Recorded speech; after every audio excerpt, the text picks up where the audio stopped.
Hey, good afternoon, YTPC. This is Dave coming to you from the paddock in Southern Maryland. And this video is our Flannel Freedom Friday video.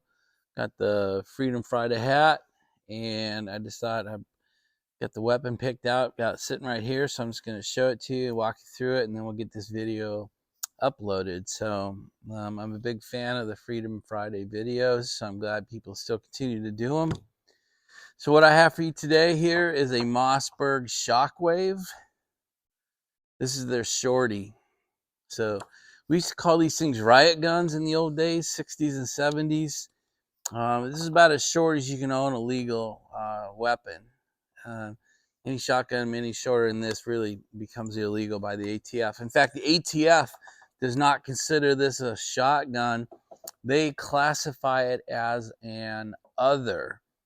So it is not a long gun, it is not a handgun, it is an other type of weapon. So when you go to buy one at your weapons store, they have to follow ATF rules with it for other, and they're a little more strict. ATF's rules for other weapons is a little stricter than for your regular shotguns. So you might get treated a little bit differently at your local weapons store when you go to buy a Shockwave. All right, guys, so what is a Mossberg Shockwave? So I'll just show this to you, try to get this light right for you. So you can see that it's chambered. It's chambered for a 12 gauge shotgun for 2 3/4 inch or 3-inch shells. So this will handle,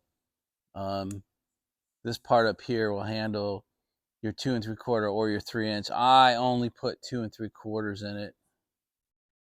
Let's see if I can show you what it says down here.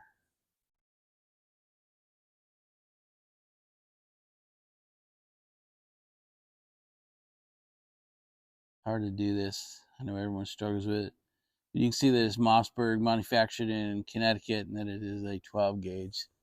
So that's kind of the print. Yeah, this is a slide release down here. It's already depressed. You can see it's empty, but now it's locked. So you do the slide release, you can reopen it. You can either drop a shell in here or load it the traditional way, which is to put it right here. This is an ambidextrous safety, so it's thumb on top. That's what a Mossberg is famous for. So there's no buttons down here. It's all up here. It's thumb release. Once you get used to this, you forget. Sometimes you have to go down here on like Remington or some of the other brands. So this holds 5 rounds. The 5 rounds are held in here in this lower tube, and then 1 in the chamber. So this is a 5+1 weapon. That's for the 2 3/4 inch shells. I don't think it'll hold 5 in the tube if you're using 3-inch shells. Guys, to use a 3-inch shell on a weapon this size will make it very hard on you or anyone who picks it up to use the weapon. The recoil on this weapon is pretty intense. It's got no shoulder capabilities. This is meant to be handheld. So to come after it with a 3-inch shell, Magnum shell, is really not how I would choose to use the weapon. I really only have done 2 mods to it. I've left the handle stock, but I've wrapped it in Talon grips, extreme grip. This is sandpaper. Doesn't matter how wet or moist or sweaty this hand gets, it will not slip on this sandpaper. The sandpaper is put on with heat treatment. It's specifically made, Talon makes it for this grip.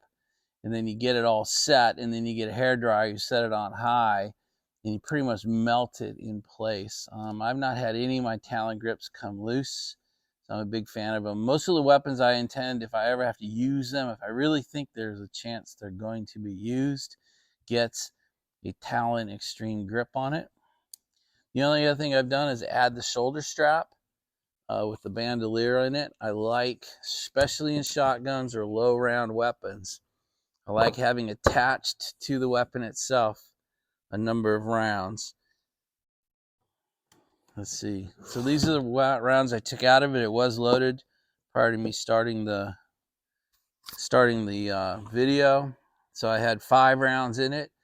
I leave it unchambered. I just consider that a safety plus for me. If we ever got in a situation where I felt we were moving up our DEFCONs, you know, our personal levels of defense, I would easily throw a round in the chamber. I like carrying a double-aught buck is my choice, but I also have lighter loads. I have squirrel and pheasant load. This is called 7, 7.5, or 8, depending on what number you're buying. But this is squirrel and pheasant load, far less penetrating. The double-aught buck will penetrate walls. I guess we're kind of done with the weapon. Let me bring it up here. Double-aught buck is dangerous. It will kill anything it hits.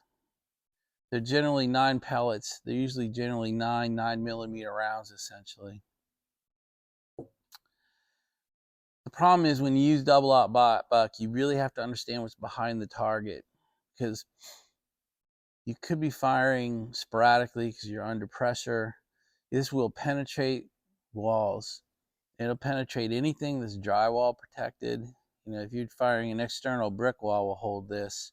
But most of our walls in our house are not. And if you have this weapon, and that is what this weapon is for in my house, if someone is an uninvited guest, this is the weapon they'll most likely be looking at and I'll be holding it.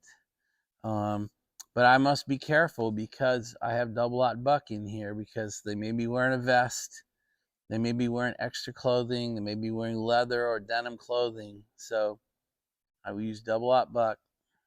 But I have to be careful what's behind the target. Know what you're shooting at and know what's behind what you're shooting at. It would really suck for you to be clearing a hallway of an intruder, but have the background be your daughter's bedroom wall and you're not aware of that, and it penetrates the wall and hits your kid. So you have to be aware of that. So guys, last week I showed you that bullpup, that automated up to 25 rounds. This is your basic pump action shotgun. This is a number 1 choice in my opinion. I think a Mossberg 500, the standard shotgun, is the number 1 choice, but this is right behind it. It's pump, man. There's very little to break. It's you taking action with the weapon. You're not waiting on the gas returns don't have to work right. The shells, some shells work, some shells don't. That's not a problem with your basic Mossberg pump. I like the Shockwave better, so I have it as a second shotgun. I like it because it's tactically short. It's easy to hide. I can wear it under a coat if I had to. And it's easy to clear corners. It's easy to clear hallways with this. So, guys, that's really about it. So, that's today's Freedom Friday, the Mossberg Shockwave. Thanks, you guys. Talk to you later.